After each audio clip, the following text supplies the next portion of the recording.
A line short for a reason. Uh, you know, I'm not gonna lie to you.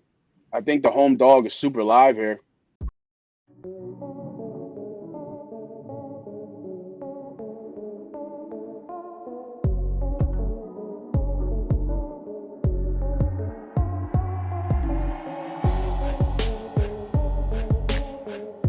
It's another interesting line. I think this goes back to what Diddy was saying early on. Some of these lines are a little bit tricky, and with one of the best defense coming into town against Houston, who's just ravaged with injuries from their quarterback to receivers.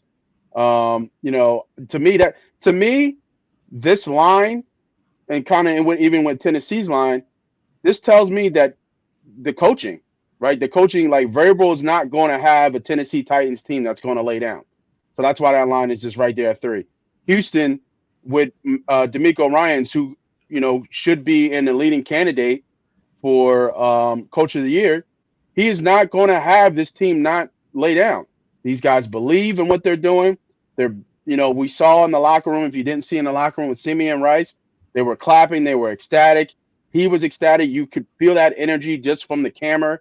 Houston's going to be ready to play. And Cleveland kind of faltered last week. They kind of came on strong, a little bit, but we saw what Flacco is. We saw good Flacco and we saw bad Flacco last week. So, it's going to be interesting, I think, with this game, because Chicago could have easily beat Cleveland last game, but maybe this is Joe's little farewell tour and his song to be able to score. So I mean, we'll see. I mean, a line short for a reason. Uh, you know, I'm not gonna lie to you. I think the home dog is super live here. What the line's telling me. Yeah, Um, this is an interesting week for. Remember, we've talked about it a few times. Sometimes the weeks line up. This is a nice week for the money line underdog round robin.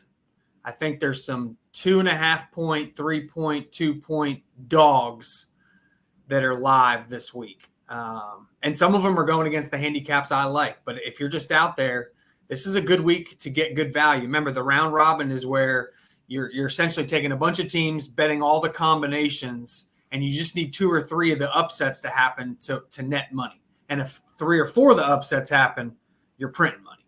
So yeah, to me, it feels like a good week for a round robin's money line underdog week for sure. and I think was it Kevin Stefanski? I think it is right, Yeah. coach for Cleveland.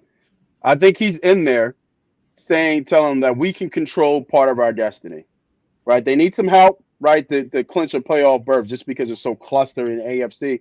But the first thing they need to do is win the game, control what they can control, right? If they win the game, Pittsburgh loses the game. There's a couple other scenarios that ride on and they get a playoff berth. So they could potentially be in the playoffs. I think they'll treat this game as such. But, in Houston, I think that's going to be a tough It's game for just so Cleveland. crazy to me how the NFL works. Like preseason, everyone's circling this game is, oh my gosh, Deshaun Watson back in Houston versus CJ Stroud. He's going to get Oh, booed. wow. I didn't even think about And that. it's Yeah. and then it turns out to be Joe Flacco Flacco. and Stroud's backup. It's just like that's Love how the NFL storylines. goes. Whenever you think something's going to happen, it goes the other way. Love storylines. Yeah. All right, let's keep it moving. Diddy, I know you got some special bets here before you might even jump off. Let me know what you got here, bro. Yeah, I mean, mine, like I said, I'm just gonna go hit some teasers. There's not really single bets I have here. Like I said, I think for me this week, the lines have been really tricky. Like you said, a lot of Hmm. short lines. I think they can go any way. The ball can bounce either way. So nothing really stood out for me. I think Sharp kind of talked me off the New Orleans ledge a little bit. Oh, okay. So I may not pull that trigger um, with New Orleans +4. But I do like Seattle here coming across the country and playing a hobble Tennessee team here. But